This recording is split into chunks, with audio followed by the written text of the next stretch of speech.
Olá, seja bem-vindo a mais uma edição de Palavras Cruzadas com o professor Pinto da Costa. Como está, professor? Iremos abordar mais alguns assuntos que têm marcado a agenda dos últimos dias. E para começar, mais uma vez, a ASAI. Uma notícia avançada este fim de semana que diz que a ASAI entope tribunais com processos de confusa e demorada conclusão. Estamos perante um desfazamento entre a intervenção da ASAI e a resposta dos tribunais? Eu penso que não será a última vez, já não foi a primeira, que nós abordamos aqui as questões da ASAI. Qualquer processo em desenvolvimento vai sempre acumular muito serviço. Portanto, já que a ASAI tem uma intervenção tão diversificada e, aliás, importante, tentando recompor uma certa normalidade em face da anormalidade existente durante muitos anos, terá que contrapor-se uma resposta a nível de justiça mais simples. Quer dizer, não sei se não haverá um degrau anterior para a resolução destes conflitos sem entrarmos na questão processual normal de outros crimes. Não quero de maneira nenhuma dizer que isto não é um crime importante, mas em relação àqueles crimes violentos, àqueles crimes de sangue, etc. Portanto, dado o volume, que é grande, e que se adivinha que ainda venha a ser maior, porque quanto maior for a eficácia da ASAI, mais processos haverá. Depois, acontece também que muitos dos eventuais queixosos não se queixam. Portanto, são processos que existem, mas que não têm seguimento e ficam, digamos, como diz a notícia, ASAI em top tribunais. Claro que nós todos temos cada vez mais atenção, porque quando olhamos para um escaparate e vemos na primeira página parangonas do género desta notícia, somos naturalmente atraídos para o pormenor. Fala-se, digamos, em processos crime. Também é aliciante o cabeçalho desta notícia. Portanto, na realidade, haverá que contar com o tal entupimento nos tribunais por admissível falta de resposta, porque são tantos.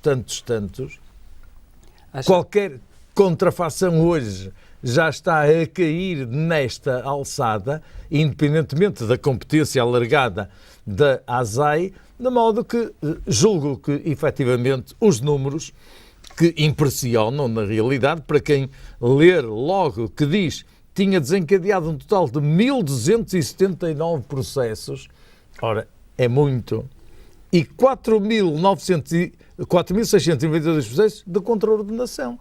Portanto, era um número, digamos, só um sistema de robô automatizado, quase lista telefónica, que poderia dar uma resposta adequada. Acha positiva a alteração do Código Penal que eliminou a necessidade da apresentação de queixa, neste caso das marcas visadas da contrafação, nesses processos, ou seja, através dessa eliminação dessa necessidade, há mais processos que eles acabam por ir para a frente. É claro que é sempre a nível de convívio dos homens em sociedade, a não ser naquelas atitudes e comportamentos considerados extremamente gravosas, em regra, há necessidade de queixa. Por exemplo, fugindo ao problema da ASAI em si mesmo, mas quanto à problemática da queixa, hoje os maus tratos são crime público, quer dizer, não necessita de queixa absolutamente nenhuma. Quer dizer, o processo tem que realmente se desenrolar com naturalidade. Se considerarmos que é tão grave a questão dos maus tratos, quer seja em mulheres, por exemplo, que foram elas que conseguiram essa prerrogativa, à qual tinham todo o direito, se é tão grave como falsificar uma gravata ou uma camisa, estará certo. É uma questão de valores. Eu não sei se falsificar uma gravata, andar aí a vender gravatas com uma pseudomarca que dá o tempo que só tem a etiqueta e nada mais, se se pode comparar, digamos, à publicidade em termos criminal para os maus-tratos. Tenho dúvidas. Julgo que a questão será mais para tentar simplificar e evitar que as pessoas não se queixem e fique a volumar nos armazéns uma série de casos que não teriam solução. Será mais fácil, também do ponto de vista estatístico, eliminar esse peso morto. Não sei, é capaz de ser essa a razão. Acha que há um excesso de zelo por parte da ASAI? Porque quando vemos uma notícia deste tipo, onde nos dizem que ela entope os tribunais, parece haver uma certa intenção de dizer que haverá um excesso nunca pode haver excesso de zelo quando a pessoa cumpre aquela missão para a qual está delineada. Portanto, se isto é função da ASAI, o que talvez tenha acontecido é que nunca ninguém se lembrou que a ASAI tivesse uma diligência tão grande e um campo também tão vasto para atuar. Deve ser isso. Agora, a excesso não conheço na realidade, porque se disser que não pode cozinhar com azeite podre, pois evidentemente que não será excesso se a ASAI denunciar todas as situações, estas e muitas outras do género. Não, excesso de zelo, não sei, quer dizer, o problema será sobretudo quanto à preparação da ASAI. Causou uma certa moça em muita gente a preparação paramilitar para o ASAI. Pois o problema não é uma invenção nossa de portugueses, isto existe mais ou menos em todo o mundo. Para quê?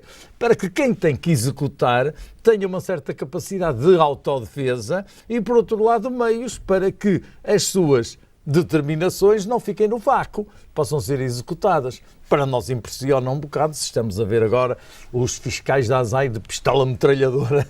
Pois não será bem esse o caso. De resto, a preparação física, inclusive, que deram os ASAI, todos nós a deveríamos ter, não é? Que era altamente louvável se a tivéssemos. Mas, digamos, é uma notícia também que impressiona quando não é analisada profundamente. Uma outra notícia curiosa também relativa à justiça diz-nos que o Governo aprovou a construção de um tribunal em Cabeceiras de Basto numa comarca que vai deixar de existir. Pois, como é que se justifica uma situação destas? Justifica-se perfeitamente, quer dizer, pela falta de cruzamento de informação. Uns não sabem o que fazem os outros. E isso é uma característica nitidamente nacional. Nós, em regra, olhamos muito só para nós e não sabemos não temos a mínima noção do que os outros estão a fazer. Às vezes até há uma duplicação de iniciativas. Nós alegamos que descobrimos a pólvora quando há outras pessoas, outras instituições que estão a fazer o mesmo do que nós. Aqui, claro, ressalta mais porque não é o homem da rua que faz isso, quer dizer, claro, são aquelas pessoas em quem nós confiamos para nos governarem. Pois se vão fazer obras, 43 milhões, parece-me que era mais ou menos essa a verba que estava em todo o processo, concretamente no novo edifício, teria 3.500 metros quadrados e custará 3 milhões. Ora, as pessoas dizem, então como é que vai investir-se 3 milhões numa coisa que já não existe, que é fictícia? Exato. A questão que se coloca é quem é que lucrará com essa construção, então? Uma vez... Não, quer dizer, eu não iria tão longe. Eu julgo que estaria projetado inicialmente. Sim. E que depois foi extinta no mapa judiciário essa comarca.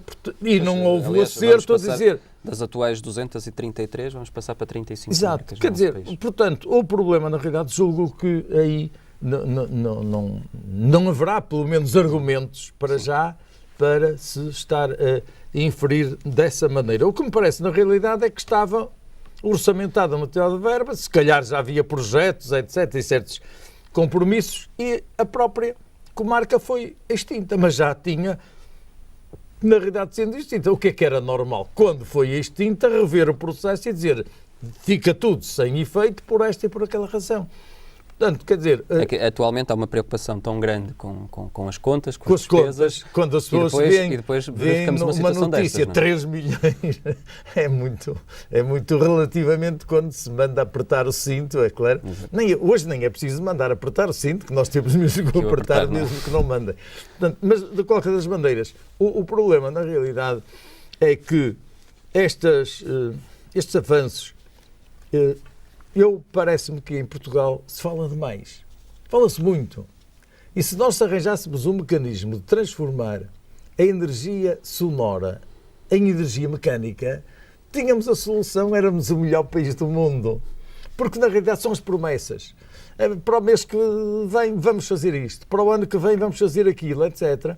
E depois todas essas promessas não são cumpridas.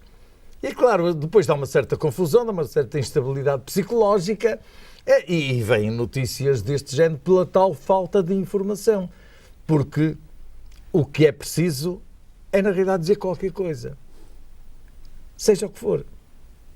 Isto é como eu costumo dizer, o que interessa é que a comunicação social propale. Se eu não puder dizer bem, ao menos que diga mal. Portanto, isso já é um aspecto importante para apoiar qualquer iniciativa, seja ela de que lado for. Portanto, esse realmente é o problema. Choca, efetivamente, e a comunicação social explorou um bocadinho até com as próprias fotografias, e a frase é incisiva: governo aprova tribunal em comarca a extinguir. A pessoa vai logo ver o que é que se passa. E pode, às vezes, até demitir-se umas certas utilidades. Não, eu aqui, neste caso, aceito, digamos, a pureza, a ingenuidade de todo o processo. Que acaba por ser também incompetência. Acaba. Quer dizer, o problema é a tal falta de sintonia, de sincronismo no espaço e no tempo relativamente a acontecimentos. Simplesmente aqui o espaço e o tempo é muito pequeno. Nós estamos a falar num ano, 2 anos, 3 anos, etc. Portanto, mas é que agora, entretanto, sai a notícia, as pessoas são contactadas, perguntam-se o que é que pensam fazer e aparentemente fica tudo na mesma. Fica tudo na mesma, ninguém sabe. Porque apesar da notícia parece que vai mesmo para a frente, o tribunal vai ser mesmo construído. Exato, e não se percebe bem porque, ou melhor, percebe-se porque há compromissos, provavelmente, que a serem desfeitos, ficaria ainda mais oneroso do que propriamente cumprir estes. Quer dizer, tem que haver uma certa reflexão, uma certa humildade, julgo eu, em todos estes processos que tocam com toda a gente, ao fim e ao cabo, porque se nós, em cabeceiras de basto, cometermos lá algum crime, provavelmente até somos lá julgados, não é? Portanto, queremos saber como é que a coisa poderá funcionar. Uma zona onde tem havido e continua a haver muito crime é precisamente aqui na zona do Grande Porto. Mais uma notícia este fim de semana que saiu de um gangue armado a causar o pânico em Grijona, na farmácia. Pois, exato. Armados com caçadeiras. O problema realmente a acontecer em Grijona é preciso ver que Vila Nova de Gaia é muito grande. É muito grande. Exato. É muito grande. É muito grande. Concelho maior, mais vasto, mais extenso. Portanto, quer dizer, a probabilidade de haver. Não há dúvida nenhuma, temos que reconhecer também, dobrando-nos à realidade, que há uma instabilidade neste tipo de criminalidade e não só, e que efetivamente começa a alarmar, quer do ponto de vista sexual, tem havido alguma manifestação muito inconveniente, tem havido homicídios, inclusive, no tráfico de droga nem se fala e, portanto, quer dizer, no assalto a farmácias também. E na semana passada referimos também que Vila Nova de Gaia é a cidade do país onde há mais assaltos por carjacking. É, exatamente. Assaltos violentos a veículos. Também é mais. Portanto, quer dizer, é uma espécie de bola de neve onde os acontecimentos vão embrenhando-se uns nos outros com uma certa dificuldade também de apreensão, porque nós estamos num sistema em evolução, todos os dias estamos a mudar e quando não há uma resposta pronta para determinados acontecimentos e não há, sobretudo, um filtro ético para os condenar, pois a situação é difícil de resolver. Temos que, em vez de entrar num sistema de prevenção, pelo contrário, temos que ir para a repressão, mas a repressão é extremamente complicada, porque reprimir, e eu digo muitas vezes, quanto mais se cortam as plantas, mais elas florescem. De modo que a repressão terá que ter uma determinada contrapartida, mas, digamos, naqueles casos extremos. A prevenção é que tem que ser fundamental. Relativamente às farmácias, nós já tivemos aqui há uns anos uma criminalidade extraordinariamente acentuada e que depois foi minorizada através da videovigilância. Havia aquela situação inicial de pôr um polícia em cada... O que é complicado, porque não há agentes e depois vamos começar a raciocinar, mas bastará um agente ou serão precisos 2 agentes? O sistema da videovigilância, de alguma maneira, poderá diminuir quando os assaltantes não estão de cara tapada. Porque se os assaltantes estão de cara tapada, é mais complicado que seja eficaz. E têm proliferado os assaltos ultimamente de gente encapuçada. Por outro lado, também, a filmagem das viaturas não resulta muito porque elas são roubadas, em regra. Neste caso foi uma viatura assaltada na trofa. Em regra são porque, efetivamente, até muitas vezes os assaltantes mudam de viatura passado 1 quilómetro ou 2, de forma que dificulta extraordinariamente grande.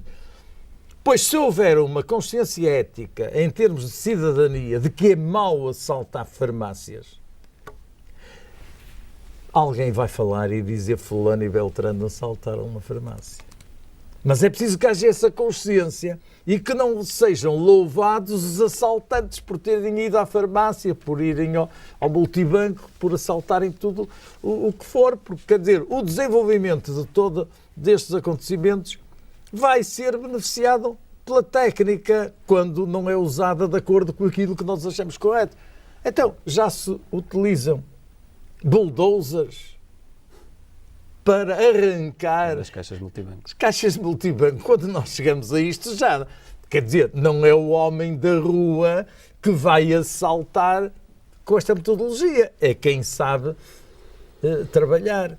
Portanto, parece-me que nós temos que enfrentar a realidade. Há assaltos e temos que nos defender. As caixas registadoras não devem ter muito dinheiro. Primeiro ponto. Devem ter um mínimo. Segundo, o sistema de portas não deve ser de abrir sem mais nem menos. Primeiro ponto. Quer dizer, se a porta da farmácia tivesse um mecanismo automático que entrava um cliente e a porta disparava e ele ficava lá fechado dentro, e só era possível, perante um mecanismo bem simulado que fosse o empregado ou a empregada ou quem estivesse lá dentro a abrir, pois efetivamente que isso gera uma segurança extremamente grande. Porque quem é que pode impedir que, estando uma pessoa, como era o caso deste último acontecimento, ou 2 pessoas a comprar medicamentos ou a tentar comprar e entram por ali outras pessoas, como é que se pode evitar que entre outra pessoa? Como entraram aquelas 2, entra o terceiro, entra o quarto e assim sucessivamente. Agora, se houvesse esse sistema hermético, automático, que não pudesse abrir, isso acho que limitava muito a situação que está a tornar-se banal outra vez. Exato. Porque aquele exagero que houve aqui há uns anos e que diminuiu por planos aceitáveis, agora já se começa a notar outra vez. Talvez porque nós temos como personalidade de fragilizar a vigilância, jogamos muito naquele princípio, casa arrombada, trancas à porta, e como não houve muitos casos desses significativos no país, nós desleixamos um bocadinho aquela segurança que havia a princípio. Até porque quando se fez essa iniciativa de maior reforço à segurança nas farmácias, havia alguns que ilegalmente até tinham revólveres no bolso para se defender. Portanto, aquela tensão que existiu, e eu acho que agora as pessoas deviam se consciencializar, também não atirar só para a polícia a responsabilidade dos acontecimentos, mas todos nós temos que contribuir para essa segurança, para essa vigilância, que é uma vigilância, digamos, em termos de cidadania, até poderemos ser obrigados a que, a bem de todos, tenhamos mais atenção sobre o problema. Muito bem. E passamos então para outro assunto que o professor até já abordou quando falava na repressão. Ou seja, neste caso, vamos falar das prisões e das más condições nas prisões. Uma notícia degradante que diz-nos que há celas sem condições nenhumas nas prisões portuguesas, mais concretamente 656 celas onde os reclusos fazem dejetos num balde. Uma prática considerada medieval, uma vergonha nacional. É. Mas o problema, nós estamos agora a falar nele, porque os jornais falaram nele. Claro. E os jornais falaram nele Porque foi prometido que até ao fim de 2007 não haveria uma situação degradante deste género. Porque se, ao invés das tais promessas infundamentadas, quem de direito tivesse dito, verificamos que nas cadeias o sistema sanitário é altamente deficiente e é humilhante, nós vamos tentar resolver o problema, que obviamente não poderá ser em 2007, nem 2008, nem 2009. Vamos fazer os maiores esforços, mas todos devem entender que implica reestruturar as canalizações todas dessas prisões, etc, etc. As pessoas aceitavam e o jornal já não achava anormal que houvesse 656 celas em Portugal. O que o jornal devia ter dito não era ainda há 656 celas em Portugal onde os lutos fazem, não era isto. O que devia dizer, a promessa que foi feita de ter acabado não acabou. Pelo menos tinha, do ponto de vista ético, um pendor muito positivo. É que as pessoas não acreditassem tanto em promessas feitas de qualquer maneira. Até porque nós, como humanos, temos muito mais tendência a acreditar no absurdo do que naquilo que é racional. Portanto, este realmente é uma chamada de atenção que deu para todas as críticas possíveis. Dizer que uma pessoa ter de viver numa cela com um balde é uma indignidade. É evidente, posto o problema desta maneira, nós começamos logo a idealizar o preso ali com um balde, com maus cheiros, etc. Essas coisas todas que, digamos, é o decorrer normal. Até porque, para compreender, de modo geral, isto é uma matéria extraordinariamente complicada quando estamos a falar em reclusos, porque para ter a vivência de um preso, é preciso estar preso. Quer dizer, nós não podemos teorizar, coitadinho do preso, ou o preso é mau, ou o preso porta-se bem ou não. É preciso ter a vivência, os anseios, a solidão que é despertada legalmente, depois dentro do sistema estará certo. O que, efetivamente, nós poderíamos, era relativamente ao sistema prisional, que toda a gente já sabe que a coisa não funciona bem. Os jornais agora é que vieram levantar o problema outra vez, porque isto é altamente sensível. Sendo, digamos, a alimentação como a área sexual também das partes instintivas mais importantes que nós temos, verificando que em termos de gestão, de aparelho digestivo, de excreção dos restos alimentares, há 656 células, onde os presos não têm possibilidades de ir num corredor ou uma casa de banho, mais ou menos, nem que fosse um buraco com uma tábua, mas com uma certa privacidade, pois isso choca realmente as pessoas.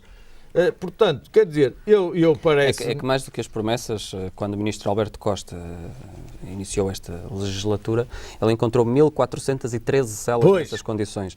A questão é como é que isto é possível ainda em pleno século XXI, quer dizer, é uma situação que já se arrasta há o século XXI é o século que vem a seguir ao XX.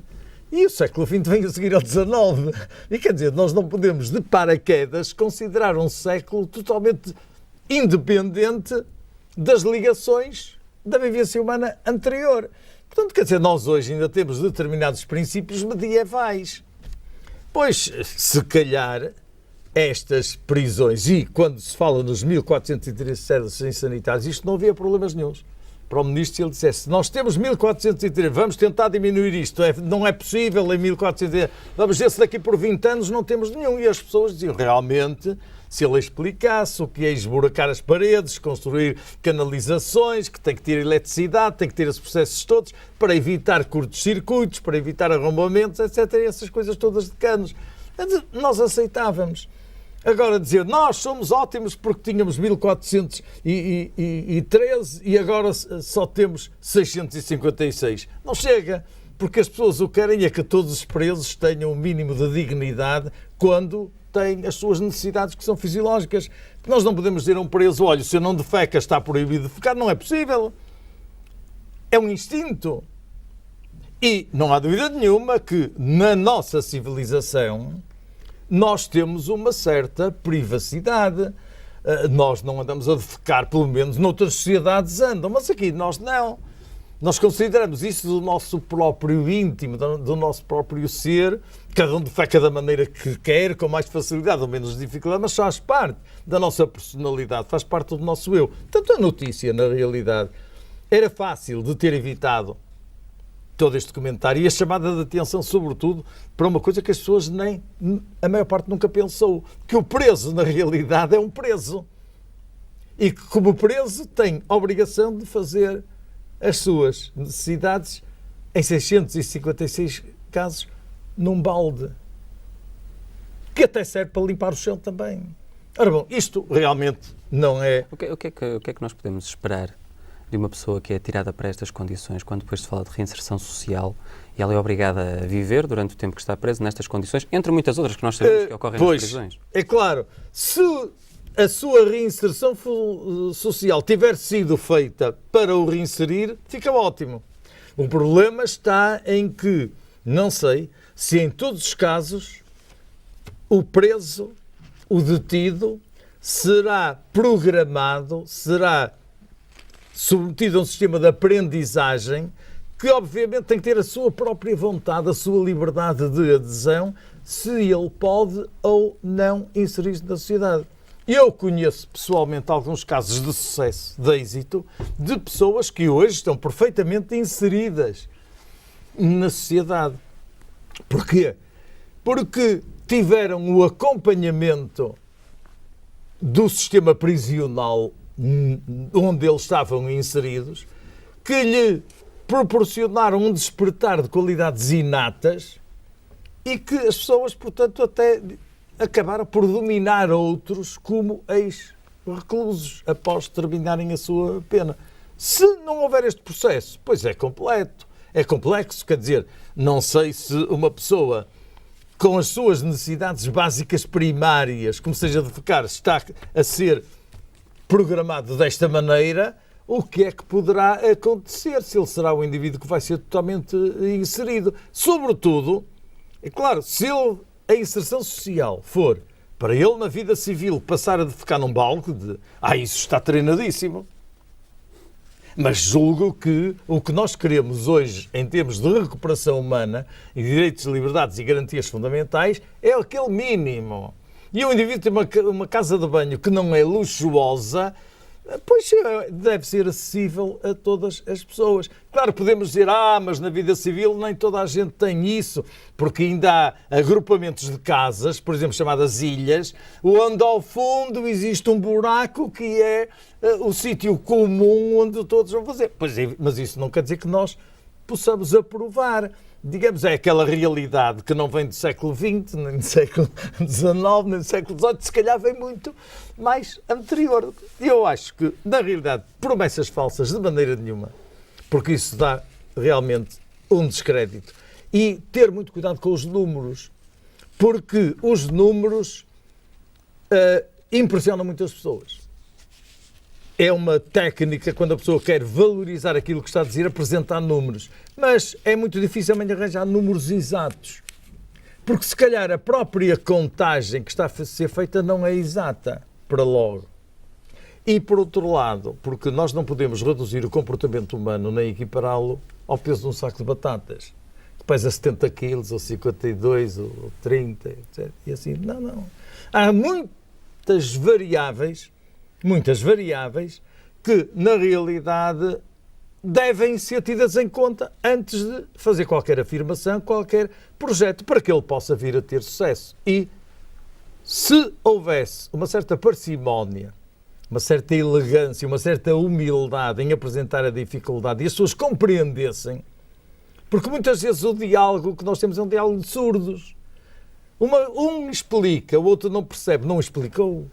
Claro. Porque uma pessoa só consegue explicar se a outra parte está a entender. Fazer-se entender. E a outra parte somos nós todos os dias como povo anónimo, que temos que assimilar algumas coisas que nos prometem e algumas coisas que dizem. Outra polémica, passando agora para o campo da saúde, sendo que este assunto também é um caso de saúde pública.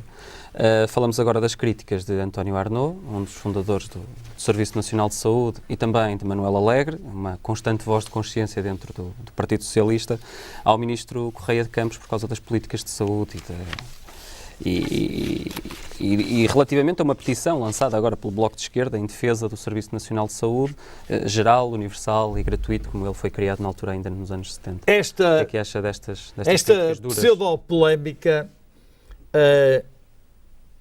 desperta também bastante interesse. Quer dizer, Arnaud e Alegre contra ministro. Isto chega logo para nos aliciar. Arnaud, então o que é que ele fez? O que é que o Alegre fez contra o ministro? O que é que o ministro fez para ele estar em contra? Claro, nós temos que apreciar o fenómeno como, eu costumo dizer, no espaço e no tempo. Tempo de 30 anos. O Arnaud sente na carne aquele prazer, aquela satisfação de ter conseguido o que idealizava, que era a criação de um Sistema Nacional de Saúde. Quer dizer, interpretando o princípio constitucional que a saúde deve ser aberta a toda a população, independentemente da idade, etc. Todas essas coisas. Com retórica muito complicada. Porque fala-se muito no direito à saúde. Mas começa logo pela indefinição o que é o direito à saúde. O direito à saúde consiste em cada um de nós ter conservada a saúde que tem. Se eu nascer sem a mão direita ou o braço direito, eu não tenho direito de exigir que me ponham cá aquilo que eu não tinha quando estava na minha plenitude de saúde. Portanto, o que as pessoas têm direito, quando se fala em direito à saúde, é que não seja agravada por qualquer meio, pela poluição ambiental, por exemplo, que não seja agravada aquela saúde que, no seu máximo, cada um de nós podia ter. Portanto, a reação do Dr. Arnaud é perfeitamente compreensível. É o pai do sistema e em determinada altura, no qual, que também não é alheio ao atual ministro Correia de Campos. Mas o que acontece, em boa verdade, é que mudou o tempo. Mudou o tempo. E nós não vivemos isolados no mundo. E se nós tínhamos, idealmente, um sistema perfeito, que toda a gente tinha direito a ser tratado num hospital, com uma melhoria, aproveitando todas as potencialidades de médicos, enfermeiros, paramédicos, de toda essa potencialidade, veio que a ideia retrógrada do século XV, ou XVI, ou XVII, de quando uma pessoa estava muito mal, ia para o hospital para morrer no hospital. E os próprios familiares e o grupo berravam e choravam porque já sabiam que o seu amigo, o seu parente, ao sair de lá, não saía vivo, saía morto. Inverteu-se toda esta questão. E as pessoas encontraram no hospital o sítio de acolhimento superior para os seus males. Ao ponto de, quando se iniciou o Serviço Nacional de Saúde, muitas pessoas que não tinham a experiência de que era viver numa cama em condições, quando eram internadas por motivo de estar doente, tinham essa oportunidade. Portanto, temos que ver o que era o Serviço Nacional de Saúde, à mentalidade da sua própria criação há 30 anos, e o que é hoje. O que é hoje a vida é diferente de há 30 anos. E, sobretudo, quando nós confrontamos aquilo que tínhamos, na base de um Estado social, entre aspas, digamos, com o que se passa noutras partes do mundo. Porque se nós formos para os Estados Unidos, que é uma presença mundial significativa, o Sistema Nacional de Saúde não funciona nunca como o nosso funcionou e como ainda funciona, que isso é que é interessante. Porque toda a administração da saúde está elaborada num sistema privado. Quer dizer, nós, europeus, e sobretudo, e muito influenciados pelo Estado Social da França, mas mesmo europeus, mesmo portugueses, nós ficamos horrorizados se disser assim, aquele senhor foi ali àquele hospital, mas como não tinha cartão de um sistema privado para entrar, não entra e morre aí no meio da rua. Mas isto não é fantasia. Isto acontece nos Estados Unidos. Ou tem um sistema privado, tem um seguro privado, mostra o cartão e entra, não é como nós fazemos aqui. a pessoa está em sofrimento e entra logo e depois é que se vai ver como é o tipo de segurança. Acha então que estamos a caminhar para uma via ultraliberal em que o Estado Social vai deixar de existir? Passará a ser apenas uma utopia? Parece que o caminho é esse. Embora eu não concorde, nem tenho que concordar nem discordar, mas cada vez mais, a proteção social vai ser diminuta. Por uma razão, porque a proteção social, ao fim e ao cabo, de que é que resulta? Resulta da capacidade económica e financeira para suster todas as dificuldades. Ora, se não há, há que racionalizar os custos e os benefícios. E o grande problema da atual orientação do Ministro é que ele tentou racionalizar os custos e os benefícios, levando, portanto, a que a balança seja reduzida em termos de custos. E tirando-lhe os custos, dada a engrenagem toda, também os benefícios são reduzidos. Os benefícios, sobretudo, de quem menos pode. Os benefícios, sobretudo, de quem menos pode, porque quem tiver capacidade económica para suster todas as suas dificuldades, não tem problema. Estando nós, neste momento, com um governo do Partido Socialista, o que é que acha da provocação de António Arnaud quando diz que se o partido quer manter o nome, tem que mostrar outras preocupações que, segundo ele, não as tem neste momento, as preocupações sociais? Ele foi no âmbito do Partido Socialista que criou este sistema. Porque quem lhe deu todo o apoio foi o Dr. Mário Soares, que tinha o poder naquela ocasião e por isso é que andou para a frente. Porque se não fosse assim, não era fácil, porque foi um romper também com o status quo de determinadas organizações, de privilégios de muitas pessoas. E, além disso, de onerar o Estado, porque a manutenção do Serviço Nacional de Saúde implica muito dinheiro. Que não há. Acha que, para além da falta de dinheiro, vivemos hoje numa sociedade menos solidária do que nesse período pós-revolucionário? Muito mais. Muito mais. É porque, psicologicamente, repare, a seguir ao 25 de Abril, as pessoas cumprimentavam-se na rua, davam a passagem ao automóvel que viesse da direita ou viesse da esquerda, etc, etc. Porque emocionalmente havia uma esperança, uma viragem, um virar de página de que as coisas iam ser todas melhor. E, portanto, a solidariedade resulta exatamente disso. Chame-lhe caridade numa perspectiva convencional tradicional, porque a solidariedade é caridade. Fé, esperança e caridade. Vamos buscar de uma dessas virtudes cardeais a caridade. É solidariedade. É o indivíduo ser solidário. Ter o problema do outro é o meu. E eu vou fazer para ele o mesmo que gostaria que me fizessem a mim.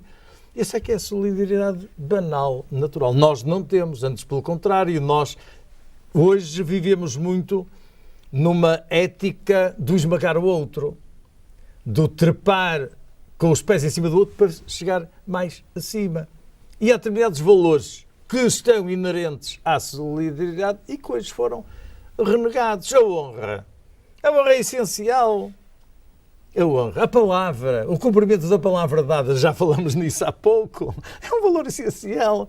É preciso que quando você quer uma coisa qualquer e me pede, acredite que se eu lhe disser que sim, é sim. Mas também que se eu lhe disser que não vale a pena estar a perder tempo porque é não. Ora bom, essa cultura de valores passa por todas estas questões de que estamos a falar, a qualquer nível. Porque, na realidade, digamos, o cumprir, o ser exigente com os outros implica a priori que nós sejamos exigentes com nós próprios. Tem que haver uma duplicidade. Nós não estamos isolados, nós não somos maiores nem melhores que os outros, somos todos iguais. Todos temos virtudes e todos temos defeitos e temos que pensar na realidade que há determinadas circunstâncias que o próprio, e quanto mais dificultoso ele está, maior é a sua ignorância. Porque as coisas realmente associam-se, como disse há pouco, e muito bem, as pessoas com mais dificuldade são as que são mais afetadas nesse sistema. E, por exemplo, temos o caso noticiado este fim de semana, quando falamos de pessoas com menos possibilidades, provavelmente seria o caso deste imigrante ucraniano, a quem foi deixada uma tesoura dentro da barriga depois de uma operação. Pois, é um caso caricato, no mínimo, mas já não é o primeiro que se ouve, curiosamente. Estamos ainda com uma notícia espetacular, porque a notícia não deveria ter razão, não deveria ter acontecido de maneira nenhuma, mas, mais do que uma vez, e eu tive a oportunidade de autopsiar pessoas desse género, estou-me a recordar de um senhor que andou 6 anos com uma pinça no abdômen. E porquê é que eu autopsiei? Por uma casualidade. Porque, em determinada altura, o senhor foi atropelado, muito longe aqui do Porto, não digo onde, foi atropelado, e veio aqui para o Porto e, antes de chegar ao Porto, morreu. E como era uma causa de morte indeterminada relacionada com um acidente de viação, ele foi submetido à autópsia. E na autópsia encontrou-se uma pinça. Ora bom, 6 anos, por casualidade. Mas, nessa ocasião, talvez fosse mais desculpável o acontecido do que hoje. Porquê? Porque ele foi operado num sítio onde não havia raio-x. Portanto, o homem foi operado e não foi controlado depois a raio-x. E quando se queixava disto, daquilo, daquele outro, não lhe faziam raio-x porque não havia raio-x. E aguentou-se 6 anos, até porque de vez em quando receitavam-lhe umas mesinhas, uns medicamentos e umas injeções, e ele ficava muito bem. Bom, e demorou este percurso 6 anos. Já foi há muitos anos. Isto foi nos anos 60. Ora, dos anos 60 até agora, muitas das pessoas que provavelmente nos estão a ouvir nem eram nascidas. Portanto, isto faz parte da história, como fará parte da Idade Média. Este não. Este aconteceu agora. E este não aconteceu nas berças. Este aconteceu na capital. Portanto, quer dizer, tudo isto é um fator mais agravado e que resultou com o êxito de uma casualidade que, a determinada altura, o homem exteriorizou um bocado uma compressa e uns arames e outras coisas quaisquer. E ele teve sorte, porque andou com uma tesoura fechada no estômago. Se a tesoura abria, podia-lhe fazer uma perfuração. Ora bom, é claro que aqui temos que também escalpelizar esta notícia. Quem é que operou? Era um cirurgião? Era um estagiário? Era um aprendiz? Se estava a fazer o seu treino, ele não deveria estar tutelado ali por um cirurgião sénior experiente? Nós não sabemos. Quer dizer, a frio entramos todos em pânico porque há um imigrante, ao fim e ao cabo, que tem uma tesoura dentro do estômago durante 1 ano, após ter sido operado num hospital mais do que idóneo. Portanto, tudo isto tem que ser ponderado e tem que ser alterado. É positiva a notícia. É evidente que todas as notícias são positivas. Se a comunicação social, de modo geral, não dilatasse e hipertrofiasse muitas notícias sem interesse, se calhar estávamos muito pior do que estamos agora. Porque o problema da chamada de atenção tem cabido, nestes últimos anos, à comunicação social. Inclusive à televisão, que é muito mais impressionante. Tem a cor, tem o movimento, tem o som, tem todos esses aspectos. Portanto, impressiona mais até do que os jornais, que às vezes nem são lidos. Mas acha que neste caso, para além de incompetência, estamos perante uma situação de desumanidade? Ou seja, isto aconteceu com o imigrante ucraniano, como já terá acontecido com outras pessoas, mas nunca nos lembramos que aconteça com pessoas mais importantes, digamos assim.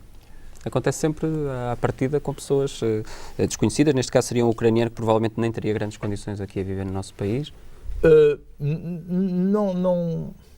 Não sei se as circunstâncias operatórias deste ucraniano são excepcionais ou se num brasileiro ou português, homem ou mulher, que foi operado, também não houvesse realmente este risco. Porque é uma questão de metodologia, sabe? Estes acontecimentos acontecem em toda a parte quando, na realidade, não são cumpridos determinados protocolos elementares. O mais elementar é o seguinte: quantos ferros é que vão ser utilizados nesta operação? 37. Pois muito bem. Acaba a operação, vamos contar quantos estão ali. 36. Onde é que está o outro? Não caiu ao chão? Está dentro do paciente. Mas é preciso contá-los. O mesmo preciso relativamente às compressas. Quantas compressas é que foram utilizadas? As compressas utilizadas, depois limpas, deitam-se para o balde.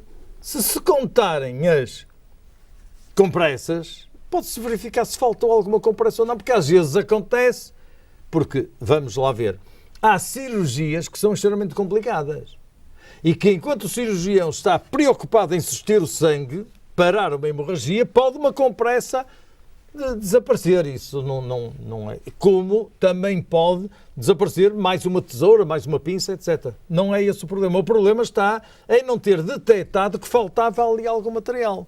Porque hoje a técnica até permite saber qual foi o volume de sangue que o paciente perdeu. Porque se nós tivermos o peso das compressas que utilizamos anotado e a seguir pesarmos as compressas com sangue, a diferença diz que foi aquela quantidade de sangue e não outra que o paciente perdeu, e será, portanto, a capacidade que ele terá que voltar a ter por uma transfusão ou por outra coisa qualquer. Digamos, os protocolos existentes internacionalmente devem surgir por rotina. Quer dizer, quando nós estamos a fazer o nó da gravata, não estamos a pensar como é que fazemos o nó da gravata. Porque se nós não seguirmos sistematicamente sempre o mesmo ritual, ficamos atrapalhados e já não sabemos como é que devemos fazer. Ora bom, na cirurgia é exatamente a mesma coisa, até porque a cirurgia não é feita num boneco, é feita numa pessoa cuja variabilidade anatómica, por exemplo, ou patológica, também é extraordinariamente diversificada, como toda a gente sabe. Professor, só mais um assunto agora para terminar. No final do ano, o IVA sobre as atividades físicas e desportivas realizadas em ginásios baixou de 21% para 5%. No entanto, aquilo que se esperaria, naturalmente, é que as mensalidades pagas pelos utilizadores baixassem. O que se verificou é que houve um aumento de preços e, neste momento, chovem queixas na DECO sobre esses ginásios. O que é que acha desta situação? Pois, ora bom, os 5% realmente cá em Portugal são legais. O mesmo se diz em Espanha, por exemplo, e noutros países. É claro que há a tendência, se baixou, aproveitar aquele espaço para criar ad hoc outra espécie de imposto em que o cliente não chega a notar a diferença. Primeiro, ele se calhar não sabe que baixou para 5%. Primeiro ponto. Ficaria admirado quando lhe dessem a conta e dissesse: olha, isto é mais barato. Está tudo a subir, isto baixou. Isso é o aspecto psicológico logo do cliente, que não sabe. E, portanto, como não sabe, é criado uma espécie de fictícia de imposto para que a pessoa acabe por pagar mais ou menos o mesmo. Às vezes até paga mais, com o pretexto que está tudo muito mais caro, a inflação e não sei o que mais. Se a pessoa não sabe, não há problemas, mas a pessoa sabe que tinha direito a uma redução para o nível de 5% e vai queixar-se. O problema é só realmente esse, porque não vejo outra explicação. Simplesmente não é um ginásio que tem este procedimento. Não, isto é uma medida habitual, ou seja, basicamente quem lucrou com a descida do IVA foram apenas e só os ginásios. São os ginásios, os utentes nada. Mais nada. Exatamente. Portanto, quer dizer, e as pessoas realmente querem um certo abaixamento. Claro que... Por exemplo, diz-se que é muito importante, e é verdade, praticar desporto, mesmo em termos de saúde. Em Portugal, apenas 5,2% da população portuguesa frequenta ginásios. Naturalmente que os preços praticados no nosso país também devem explicar muito disso, não é?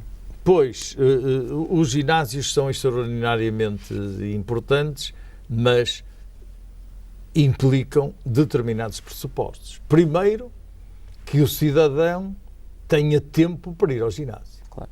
Primeiro ponto. aí diríamos que seria muito mais fácil o homem ir ao ginásio do que uma mulher, porque a mulher tem tanto trabalho profissional como tem o homem e tem, além disso, depois o seu trabalho doméstico, de forma que eu acho que só se fosse da 1 às 2 da manhã para o ginásio, fora disso não estou a ver com muita facilidade. Nem sequer à hora do almoço, onde se está em casa, tem que fazer o comer para a família inteira. Mas também o aproveitamento dos tais 5,2% é complexo.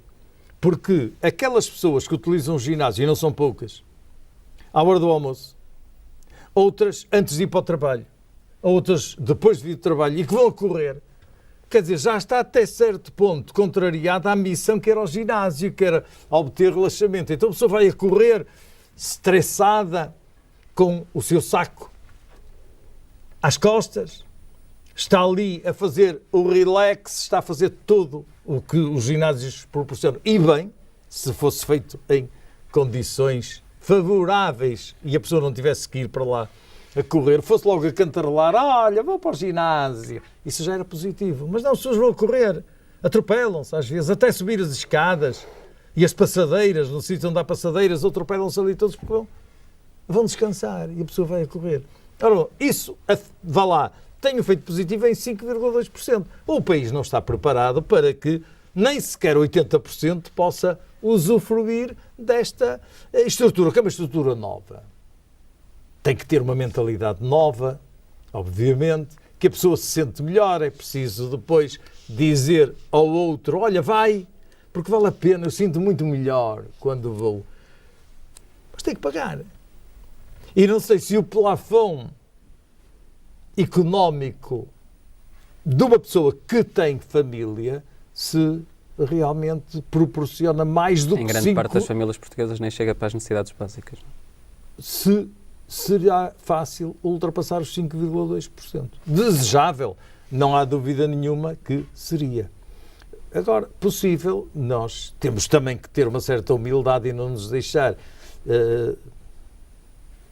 abaixar pelo facto de ver que outros países têm uns níveis muito superiores, também já cultivam isso há mais tempo, com assistência médica, porque é evidente que tudo isto implica uma certa segurança. Não é que quando nós fazemos um exame médico e dizemos o senhor pode praticar ou a senhora pode praticar esta ou aquela atividade, não garantimos que ele não venha a morrer de morte súbita, não de maneira nenhuma, mas em termos probabilísticos, digamos que o indivíduo está em condições para praticar este ou aquela atividade no ginásio. Julgo que realmente é de fomentar, como lá estamos nós com mais. Quando nós queremos apurar, encontramos sempre obstáculos, porque a vida é de obstáculos.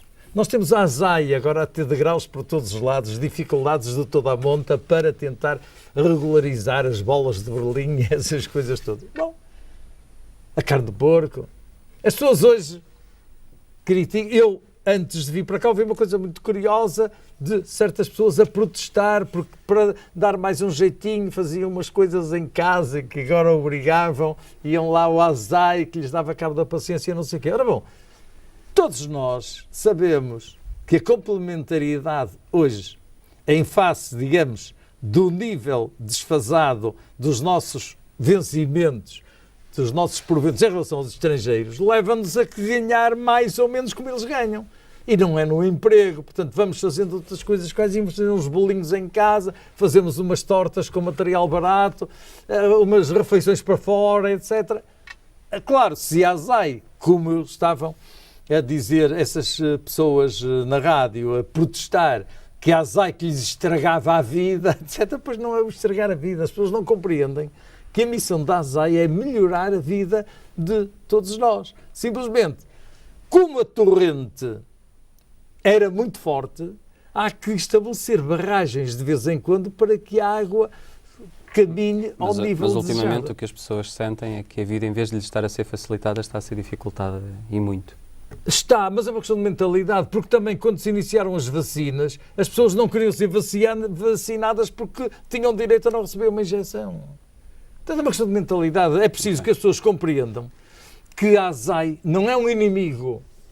mas é uma entidade estruturada que se vai começando a revelar insuficiente perante a imensidão de casos para resolver e de toda a monta, e que é um amigo.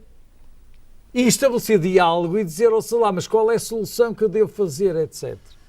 Portanto, quer dizer, as pessoas realmente, talvez haja uma falta de informação direta para que as pessoas percebam. Porque senão começam os talhantes a protestar que os obrigam agora a andar de botas metálicas e outros que não podem ter brincos.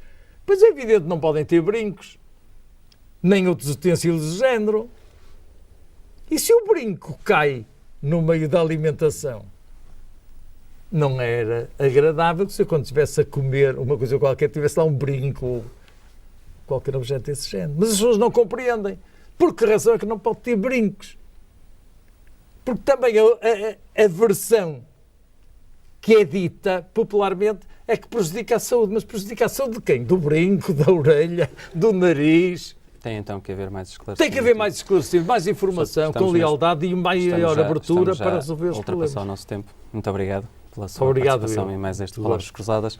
Nós voltamos a ver-nos amanhã. Até lá.